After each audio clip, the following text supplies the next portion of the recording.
আশিস দা এখানে বসে আছো কি গো? গাড়ি নেই মানে? হ্যাঁ, গাড়ির বাচ্চিত দিতে পারছো না? তা গাড়ি তাহলে কি তুলে দিয়েছো? কেন বাচ্চিত দিতে পারছো না? বাজার কি খারাপ খুব?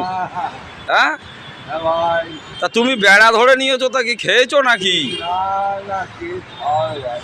তোমার কি ভাইপো খাওয়াবে বলছিল? ভাইপো এনেছে? তা তুমি কি আর গাড়ি চালাবে না নাকি? মালিক দিচ্ছে না গাড়ি?